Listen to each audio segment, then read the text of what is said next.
Negar direitos civis, perseguir e até matar pessoas porque não aderem a um sistema religioso pode parecer até uma cena da Idade Média ou de alguma teocracia islâmica lá no Oriente Médio.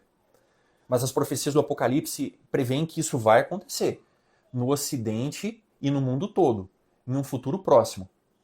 Há 20 ou 30 anos, isso poderia até parecer uma loucura, mas olhando como as nações desenvolvidas do Ocidente hoje têm cada vez mais negado a razão e abraçado ideias de extremismo político e religioso, essa narrativa começa a ficar cada vez mais plausível. Apocalipse 13 é o tema deste segundo vídeo da série Adventismo e Política.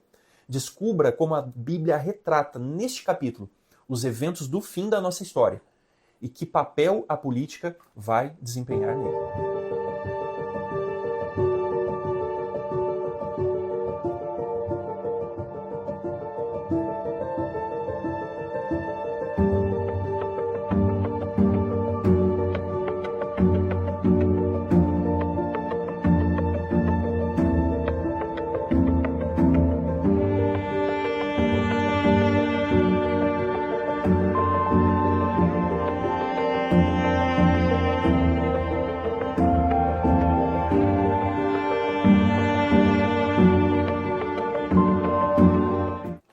O capítulo 3 de Apocalipse contém talvez o elemento mais popular da simbologia escatológica bíblica. Dois monstros se unem para impor um número que muita gente fica arrepiada só de ouvir. Testa, mão direita, comprar e vender, tudo isso é parte do vocabulário das pessoas que têm a ousadia de ler o último livro do cânon sagrado cristão. Mais uma vez, é crucial entender essa simbologia, para que o medo e a dúvida possam dar lugar à iluminação e à esperança. No episódio anterior, nós vimos que o poder civil sendo dirigido e ao mesmo tempo apoiando também o poder religioso resultou na corrupção de ambos, poder civil e religioso, e na perseguição e morte das pessoas que queriam ser fiéis somente a Deus e não a um poder civil. No primeiro vídeo da série, vimos que a besta significa um reino ou então um poder civil. Então, já de pronto, a gente pode identificar que as duas bestas de Apocalipse também são, na verdade, dois reinos ou duas estruturas de poder e dominação humana. Ainda neste capítulo, nós temos duas novas ou várias novas figuras. Temos um dragão. Agora, será que por acaso esse dragão seria a China? Temos também um cordeiro, temos o mar, temos a terra, e temos um período de tempo enigmático, 42 meses. Assim como no episódio em que revisamos Apocalipse 17, vamos adotar dois princípios básicos para desenvolver esses mistérios. Primeiro princípio, as respostas para o significado desses símbolos precisam vir da própria Bíblia, isso mesmo. A história vai precisar comprovar aquilo que nós deduzimos através da análise desses símbolos do Apocalipse e também de Daniel. João escreveu o livro de Apocalipse por volta do ano 95 d.C., mas a gente vai ter que voltar ainda mais 700 anos no tempo para encontrar as chaves dos mistérios de Apocalipse 13. Daniel foi um dos nobres judeus levados para o cativeiro por Nabucodonosor, rei da Babilônia. Olha a Babilônia aí, que interessante. É interessante que essa primeira profecia que Daniel recebe e interpreta não foi dada para Daniel em si mesmo, mas foi dada para ele, o rei Nabucodonosor, que curiosamente havia matado a família de Daniel, destruído o país dele, sequestrando ele e também os seus amigos.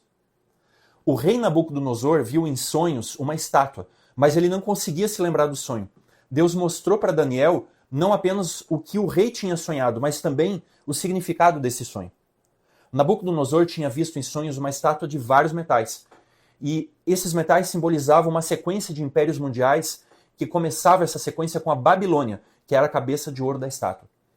Mas 50 anos depois, Daniel recebe a confirmação daquela visão da sua juventude, que na realidade era a visão de Nabucodonosor.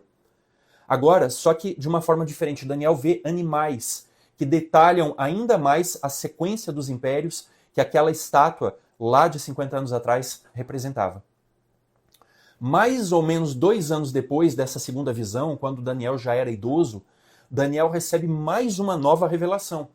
essa mesma sequência de reinos também está representada nessa terceira profecia que Daniel recebe sobre esse tema, na forma de uma visão.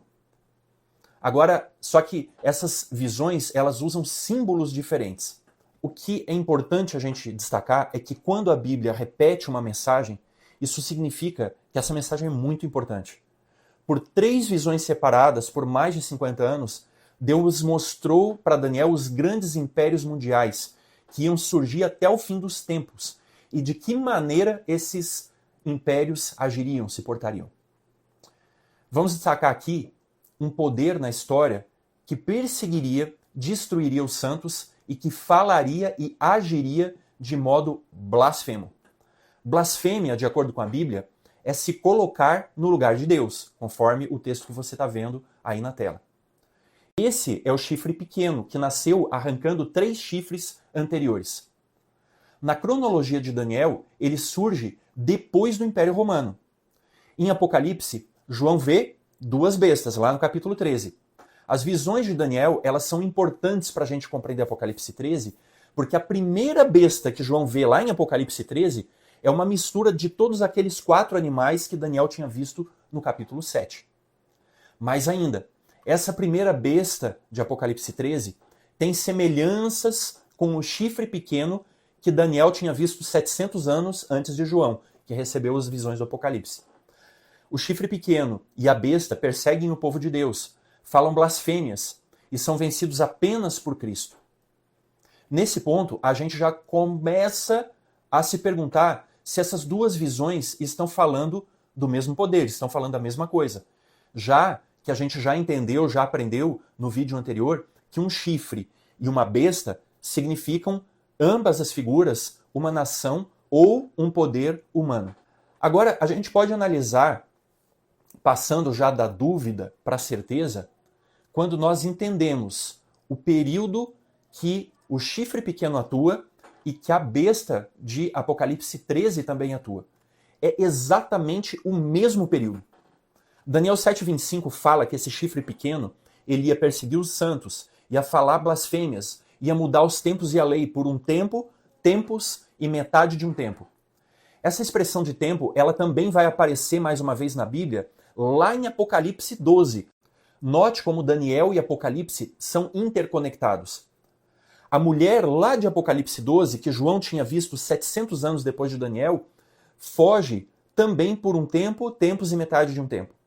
É importante a gente notar que esses 3 tempos e meio, se eles forem entendidos, cada um desses tempos, como um ano, então 3 tempos e meio como 3 anos e meio, e a gente considerar que os meses do calendário judaico tinham 30 dias, então a gente vai fazer as contas e vai ver que 3 tempos e meio ou 3 anos e meio, eles vão representar exatamente 42 meses. 42 meses de 30 dias somam 1.260 dias. Faz muito tempo que os teólogos de todas as vertentes têm interpretado esses 3 tempos e meios de Daniel e de Apocalipse como 3 anos e meio.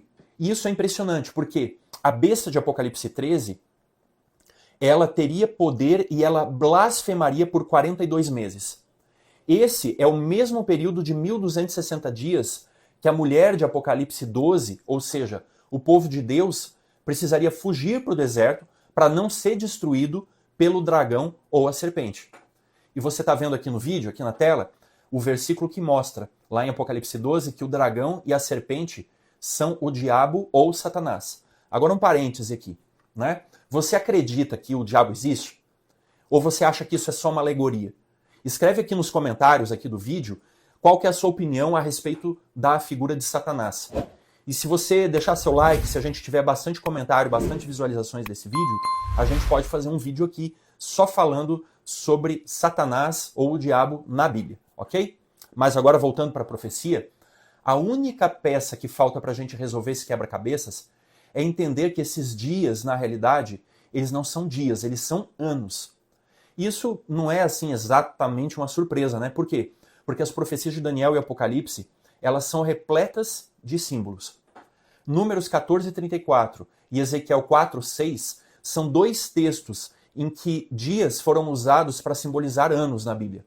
Então, 1.260 dias seriam, na verdade, 1260 anos. Porque, repetindo, nós estamos falando de profecia. E profecias nós não podemos entender tudo literal. Nós temos que entender que existem símbolos e, às vezes, nós precisamos, frequentemente, aliás, converter esses símbolos para o significado original deles.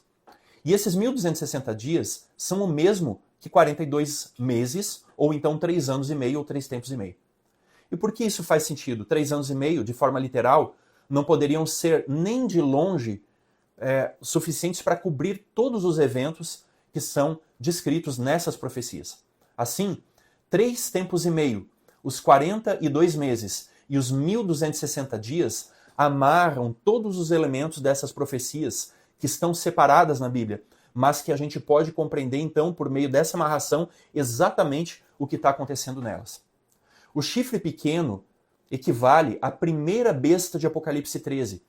Ele vai perseguindo, blasfemando, e ele vai também mudando os tempos e a lei de Deus. É a razão pela qual a mulher lá de Apocalipse 12 precisa fugir para não ser destruída pelo dragão, que a gente já viu que é Satanás.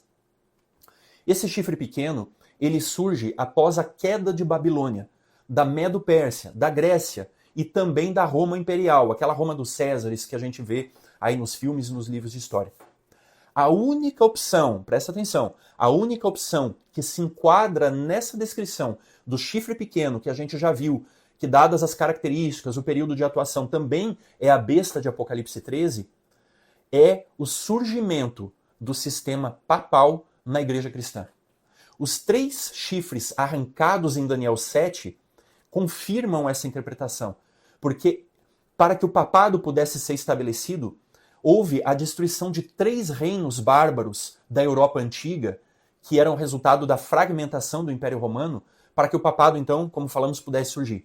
O primeiro deles foram os Érulos, em 493 d.C. O segundo deles foram os Vândalos, em 534 d.C.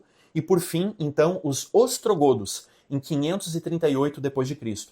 Então, em cima desses reinos, o papado pôde se estabelecer como uma autoridade não apenas eclesiástica, mas também civil, e sendo que em 538 foi constituído um exército, uma força armada para arregimentar, para empoderar o papado. O ano em que o último chifre é arrancado, que é esse de 538, dos Ostrogodos, é o ponto de partida para o período de 1260 anos.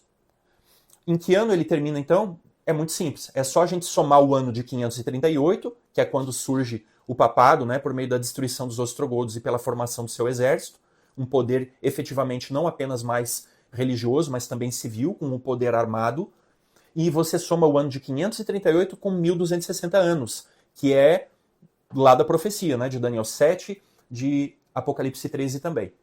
Então, esse período ele vai terminar em 1798.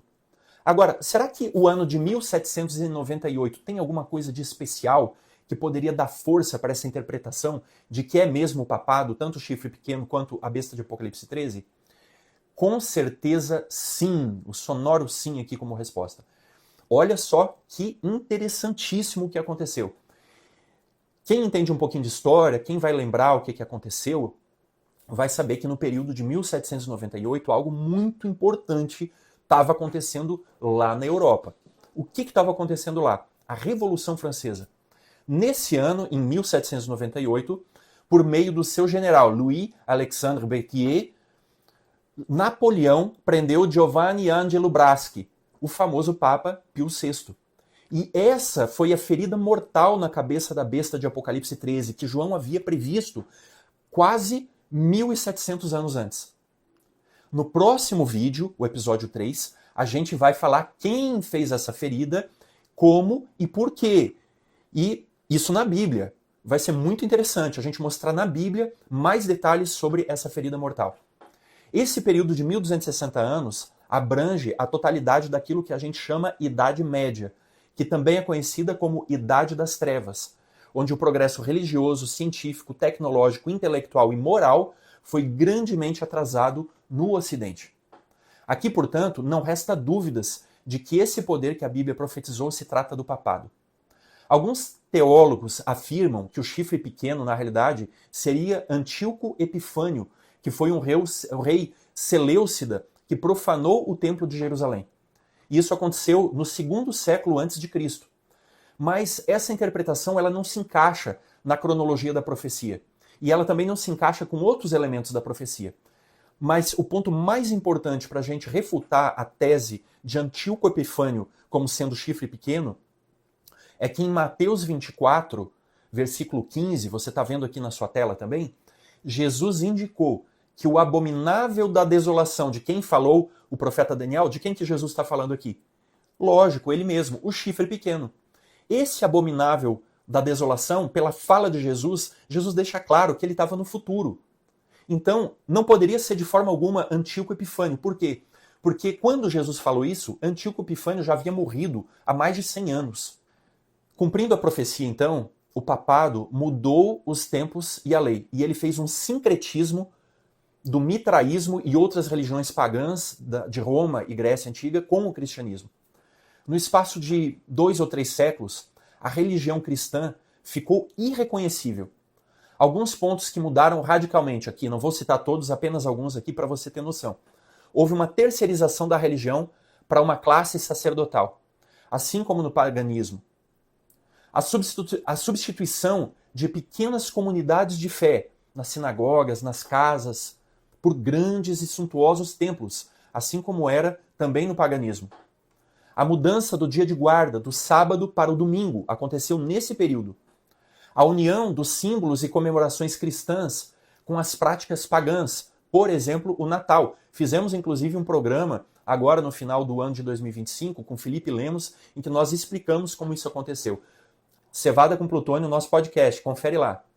Mas continuando a lista de algumas das coisas que foram mudadas por causa da nova sistemática de organização da igreja, né, da forma papal, foi importado também da filosofia aristotélica a doutrina da alma desencarnada, que não é bíblica. Ainda por cima também a doutrina do inferno eterno, que é muito parecido com a doutrina, com os ensinos, né, do paganismo, das crenças gregas e romanas a respeito do Hades, né? E ainda por fim também houve a caricaturização da figura de Satanás. E Satanás, então, no período medieval, é representado muito frequentemente como se ele fosse um fauno, que vem lá da mitologia grega também. Foram estabelecidas ainda a adoração de imagens e relíquias, a venda de indulgências e muitas outras crenças e práticas que não são bíblicas. Então, o papado cumpre a profecia também porque ele perseguiu os dissidentes. Ele expoliou, torturou, matou quem discordava dos seus ensinos.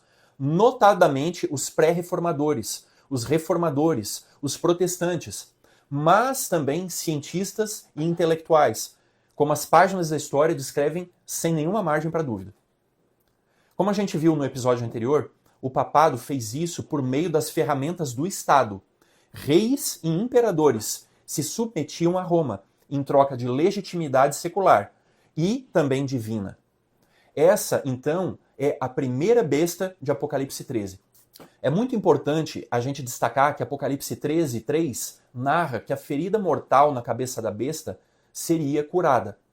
Portanto, a prisão do Papa em 1798 não seria o golpe final nesse poder.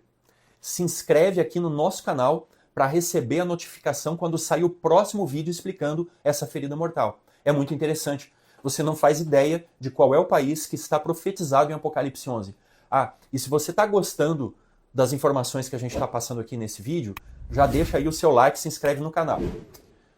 Mas, enquanto esse poder se restabelece, surge também a segunda besta agora. Essa segunda besta contrasta com a primeira besta no ambiente que ela surge. A primeira besta surge do mar. Apocalipse 17, que nós estudamos lá no primeiro episódio, fala que as águas simbolizam povos, nações, multidões e línguas. Nesse ponto, já é possível decifrar que a mulher Babilônia, lá de Apocalipse 17, também se refere ao papado, embora não somente a ele. Assim, a besta de Apocalipse 13 surge no meio das nações, do burburinho de milhões de pessoas na Europa, norte da África e também no Oriente Próximo. Agora, em comparação, a segunda besta surge no deserto. essa imagem parece ter sido colocada propositalmente para contrastar com o local de surgimento da primeira besta. Essa segunda besta deveria obrigatoriamente surgir pela época da ferida mortal no papado e ter uma capacidade de influência global. Nações e poderes apenas regionais são incapazes de cumprir essa profecia. Essa segunda besta, de Apocalipse 13, também precisa ter aparência de cordeiro. Quem é o cordeiro? Jesus é representado mais de 20 vezes no Apocalipse como sendo o cordeiro. Ou seja, a nação que representa essa segunda besta deveria ter uma imagem de alguma forma ligada a Cristo, apesar de que ela fala como dragão, que a gente já viu que é Satanás. A única nação que preenche essas características todas são os Estados Unidos da América. A aparência de cordeiro da besta remete às origens protestantes dessa nação. Ela foi fundada por fugitivos da perseguição papal na Europa medieval. Eles eram uma parte da mulher que foge para o deserto em Apocalipse 12. Os chifres podem representar os dois grandes ideais americanos, que são o protestantismo e o republicanismo, ou seja, como foi dito no passado muito celebremente, uma terra sem rei e uma igreja sem papa. Mas, de acordo com essa profecia, essa nação, os Estados Unidos, vão ser justamente aquela que vai dar um novo fôlego para o papado. Lê lá na profecia, Apocalipse 13, para você ver isso. E ela vai fazer com que todas as outras nações da terra se submetam ao papado também, de forma direta ou talvez até indiretamente. Os adventistas, em geral, já conhecem bem essa simbologia. Agora, o que muitos, até próprios adventistas, talvez não conheçam, não estão acostumados a pensar, é que as penas por não receberem a marca da besta vão recair sobre a imagem da besta. Presta atenção aqui no texto agora, olha aí na tela. Verso 4 de Apocalipse 13. E engana os que habitam na terra com sinais que lhe foi permitido que fizesse na presença da besta, dizendo aos que habitam na terra que fizessem uma imagem à besta, que tinha a ferida da espada e vivia. Note só, o papado recebe a ferida e continua vivendo, a ferida é curada. Agora, os Estados Unidos mandam fazer uma imagem ao papado. Verso 5. E foi-lhe concedido que desse espírito à imagem da besta, para que também a imagem da besta falasse, e fizesse que fossem mortos todos os que não adorassem a imagem da besta. Note bem, não são mortos aquelas pessoas que não adoram a primeira besta, que é o papado, mas a imagem da primeira besta. E o que significa essa imagem? Os teólogos historicistas concordam que a imagem deve ser a semelhança de ações e métodos do papado, pois a imagem se refere à besta do mar. Ellen White, que foi uma pioneira e também a cofundadora da Igreja Adventista do Sétimo Dia, já no século XIX, ela adotou também essa mesma interpretação. Olha só que interessante o texto que ela escreveu.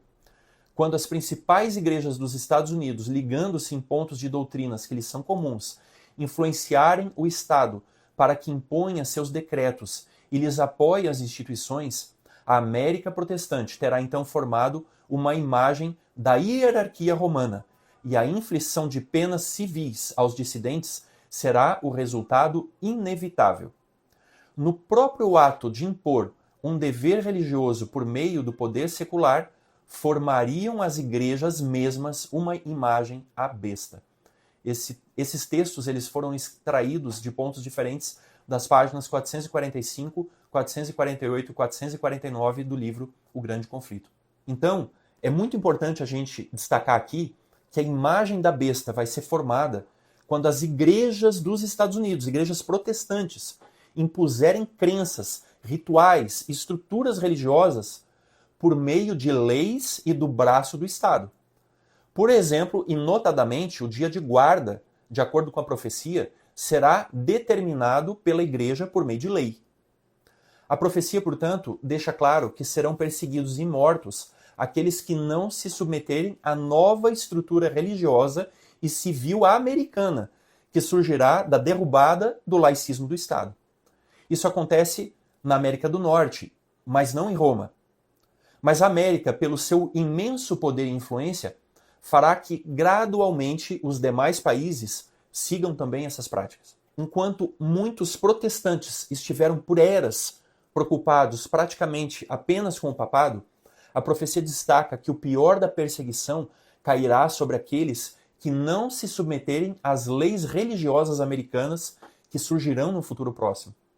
Essa estrutura governamental americana, influenciada pela Igreja, é um espelho da Igreja Católica medieval.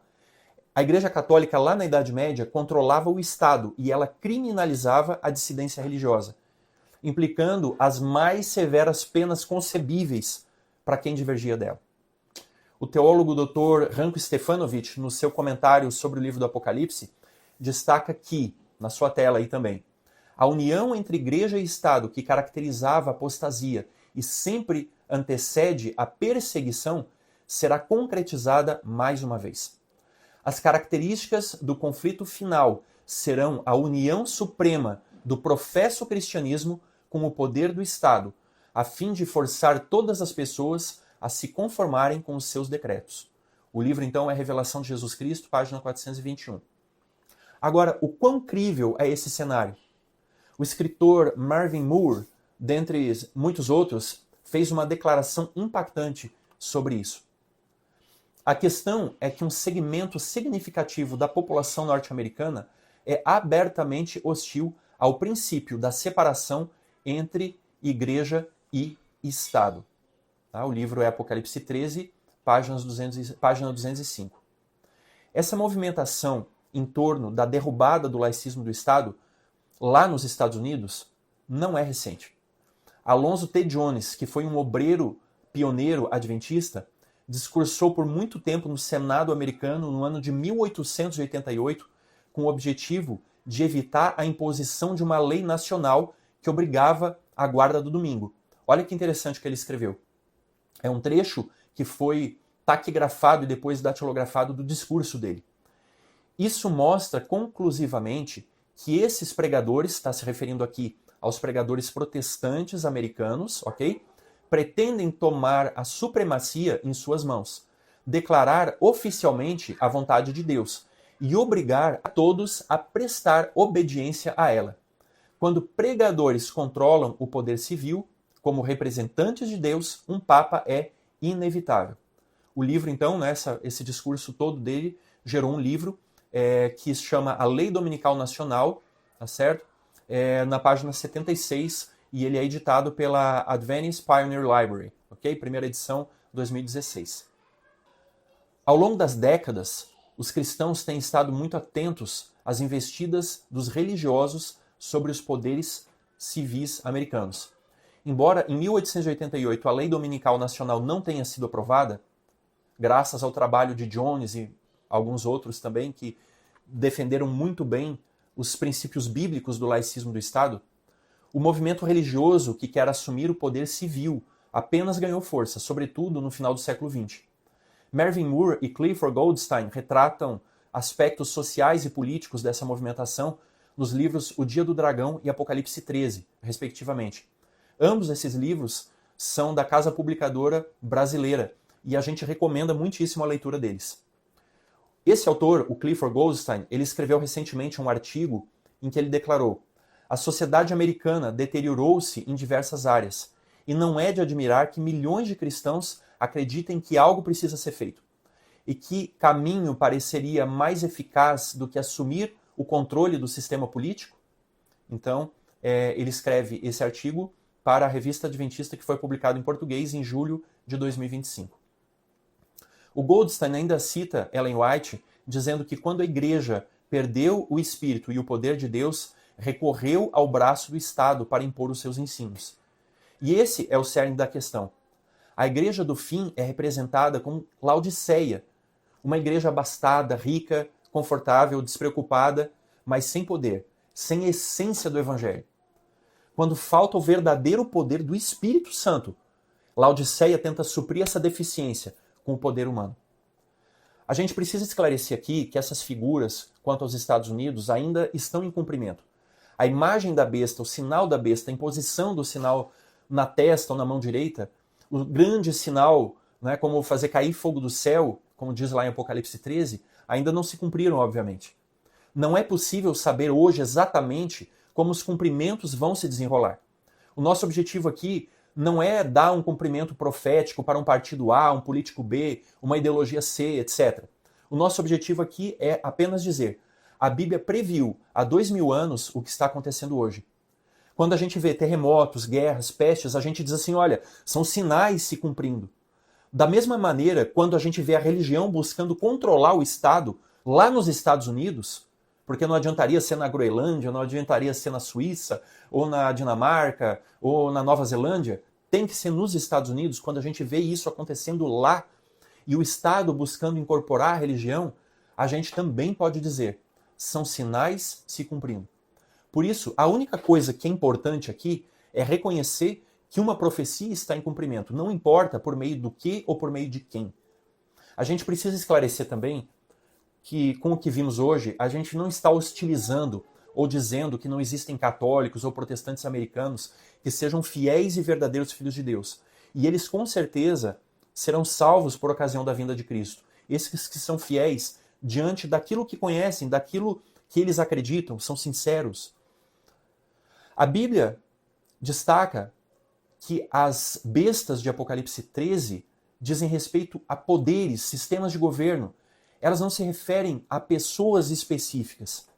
A Igreja de Cristo é representada por ovelhas em muitos apriscos. E o convite de Cristo é para todos nós, indistintamente. A mensagem de Apocalipse 13 é uma mensagem de alerta, para que as pessoas não apoiem e não se iludam com poderes terrenos, e menos ainda que participem da disseminação do erro e se tornem opressoras e perseguidoras dos seus semelhantes. No próximo episódio, a gente vai falar sobre ateísmo e polarização política, como a Revolução Francesa participou da história profética e como a Bíblia pode ter retratado o conflito entre a esquerda e a direita políticas hoje. Saiba qual desses dois será vencedor e de que lado você deve ficar. Não perca! Além de se inscrever e deixar o nosso like aqui também, aproveita para compartilhar agora esse episódio com quem você acha que pode ser abençoado por esse conteúdo. Que Deus te abençoe, obrigado por acompanhar aqui, um grande abraço e até o próximo programa. Se você gostou deste episódio, assine gratuitamente nosso podcast no Spotify, Amazon, Apple e se inscreva no nosso canal no YouTube. É só procurar por podcast Cevada com Plutônio nos streams de áudio ou Cientistas Adventistas no YouTube, Instagram, Facebook e X. E compartilhe com seus amigos. Assim você nos ajuda a chegar a cada vez mais pessoas.